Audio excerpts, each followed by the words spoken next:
And the question, and my wife and I were talking about this, how did we get into that? Yeah, and the best I can remember, we're members of an organization of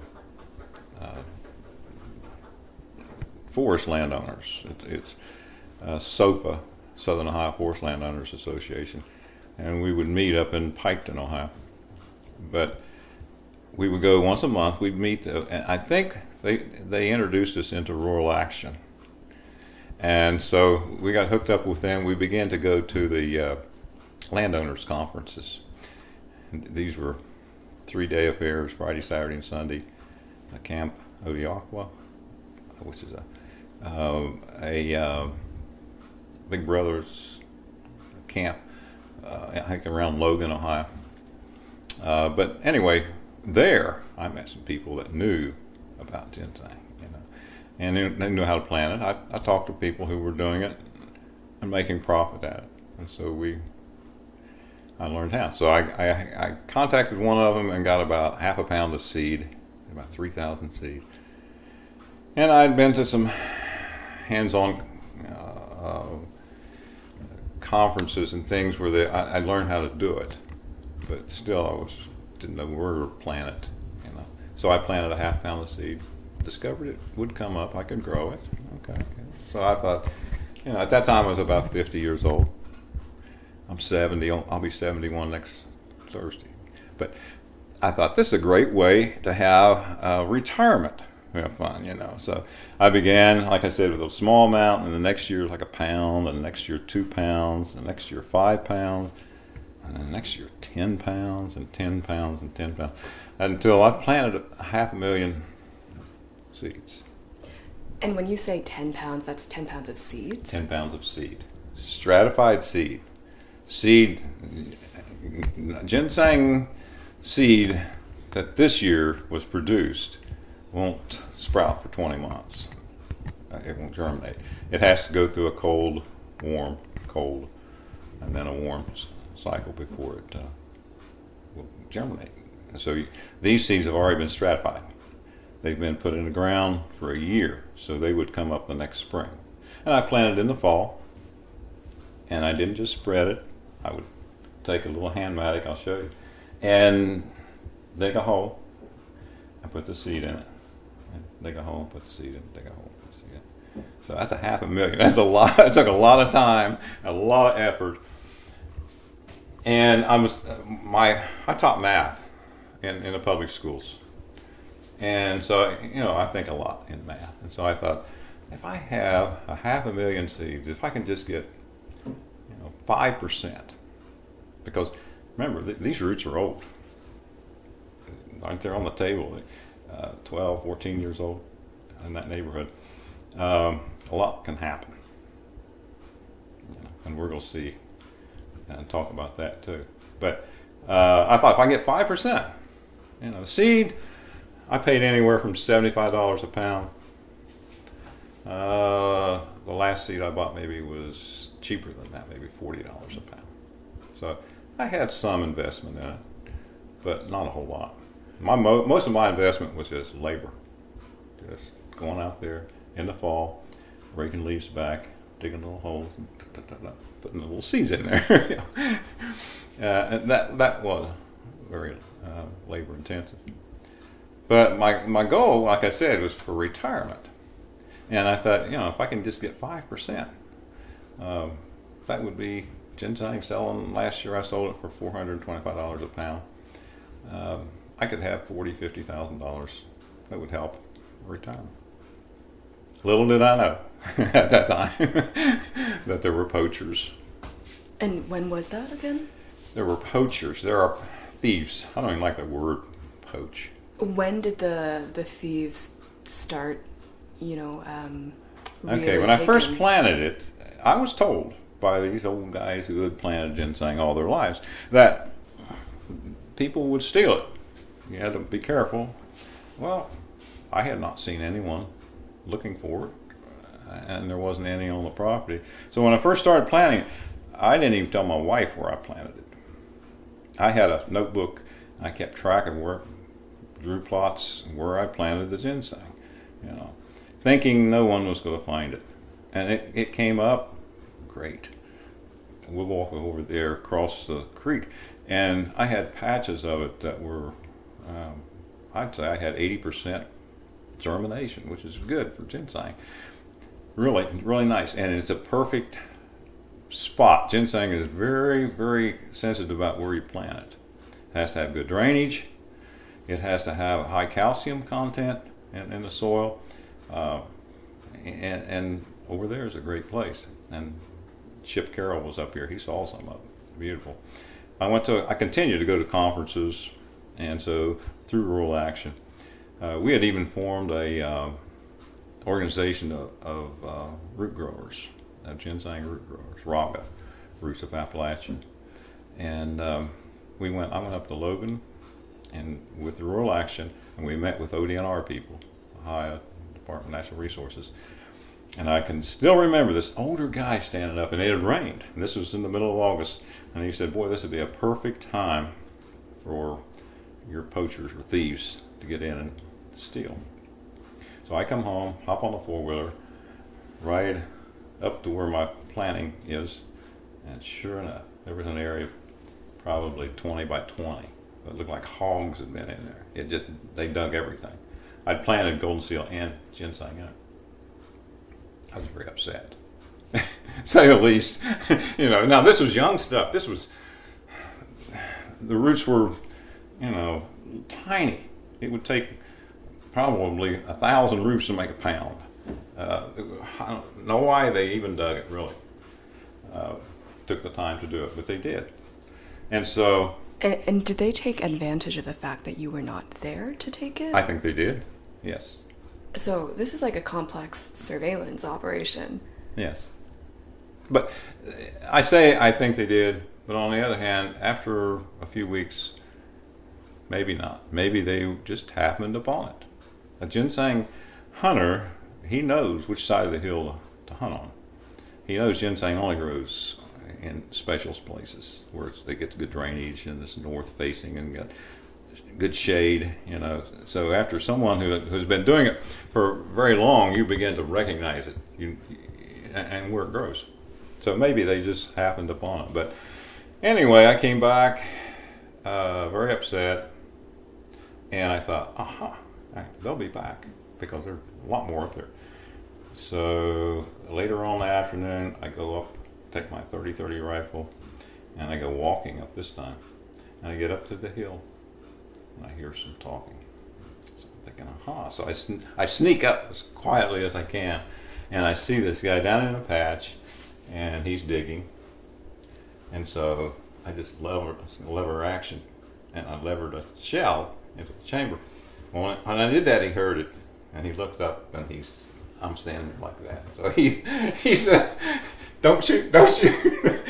I said, "Who's with you?" Because I heard him talking to someone else, and this other guy pops up, and this is in August, weeds are high. And I said, "Come up the hill," and so they came up the hill. Make a long story short, I came in, I called 911 and told them I have 2 thieves and I have a gun. Well, when you say gun, law enforcement, they take care of that, So in 5 minutes, they were out here. And they talked to the guys. My biggest mistake, I guess, was I didn't have them bring up their bags of ginseng. We never could find them. But they didn't have any evidence. It was my word against theirs. And of course, they just said, "Oh, we're just walking through the woods." Of course, they had digging tools, which they did bring up. So the officers, and this is the sheriff's department outside of the county, they said, "Well, we're going to take them around to where they parked their car, and we'll get back to you."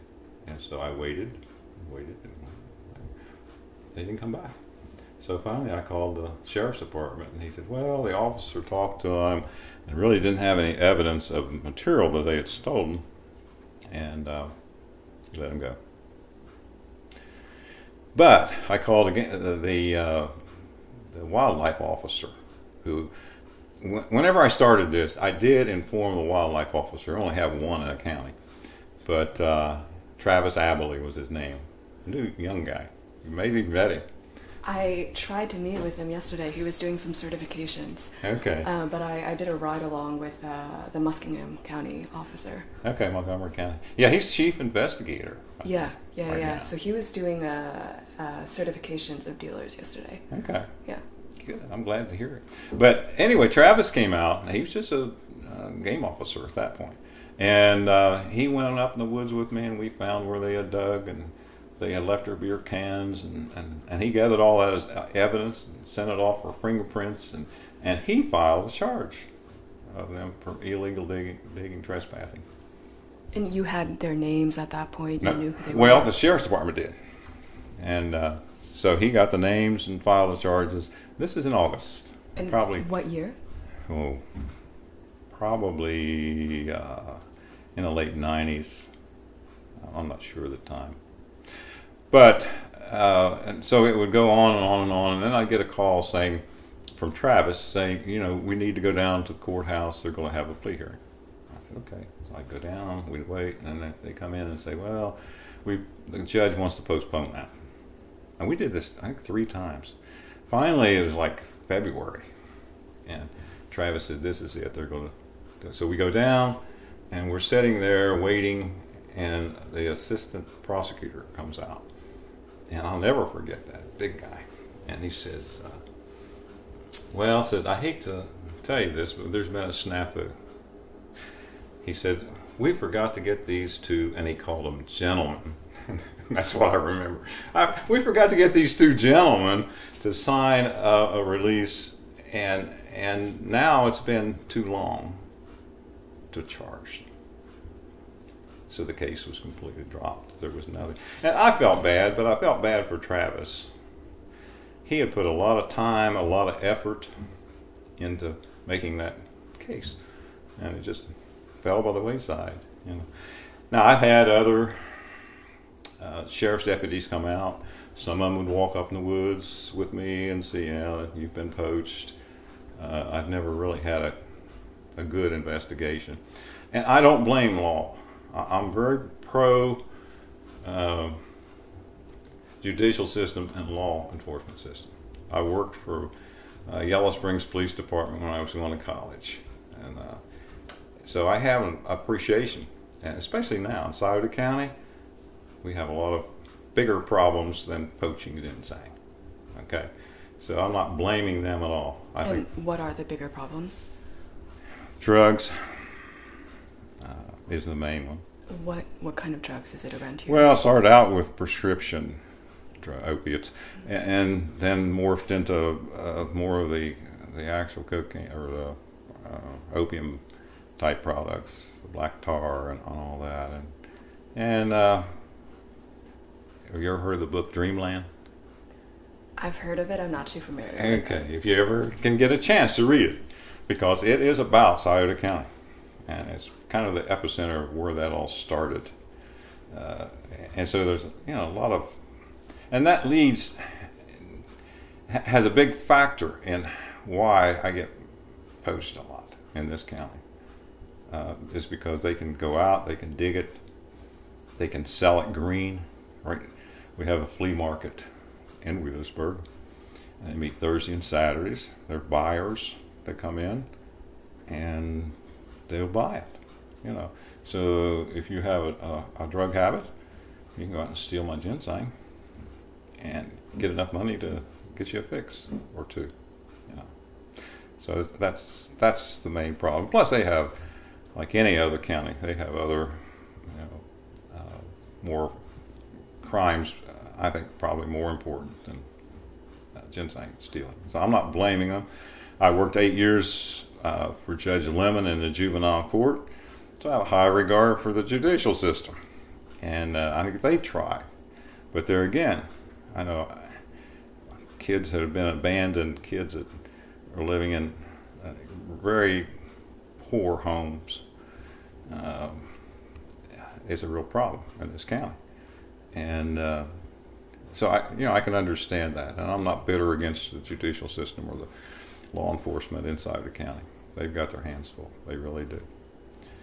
But it leaves me with less ginseng. In fact, I went to a meeting last year, I think, up at UPS, And I was introduced. I told him, I said, really, my title is I'm Scioto County ginseng poacher supplier. I said, I've been poached so many times, I can't even count really. And this went on for several years, especially after we had the reality programs that glorified people stealing ginseng. And it made us look as though you could get rich, thousands of dollars. And you can't. If you dig it properly, it's going to take you a lot of time, a lot of effort to dry it and then to market it. I mean, you can make some money at it, but it's a lot of work. It's not like the program showed. But everyone saw the program. They decided, hey, let's go get some ginseng. And after I was poached the first time, I would take my bucket seat and my rifle and go up on the hills here and over there, and I would sit there. And in 2 weeks, 5 different people came walking through my woods. And I know they were looking for ginseng because they had digging, but did they steal any? I don't know. But when was that? In what month? that was probably later on in August. Before I was still working at that time, so it was before I went back to work as a teacher. But it really opened my eyes to the fact that you have people walking around your property. I can guarantee it. You know, I've even had one this year, and I go up and shoot. And I discovered that. I tried signs. About over 200 signs. What did they say? No trespassing, no hunting, fishing, or anything on this property. You know, I have my name on it, and address. Put those signs up, they'll tear them down. Had cameras. You know, I got some good pictures, but they weren't digging. Plus, sheriff's department. Who is it? I don't know. You know, they don't know. So that didn't do any good. You know, there were various things, and I was thinking one day, if I were a thief, what would defer me from being on someone's property trying to steal their ginseng? And I thought, if somebody was up there shooting, I probably would think, I'll go over to the next guy's farm. You know, and so I did. I have a little 22 semi-automatic, and I get 40 grain shells for it, which really pop. And so I'll go up on a hill, and at various times, I'm retired now, so I may be mowing the lawn and just stop and go up there and shoot. I've had people shoot back.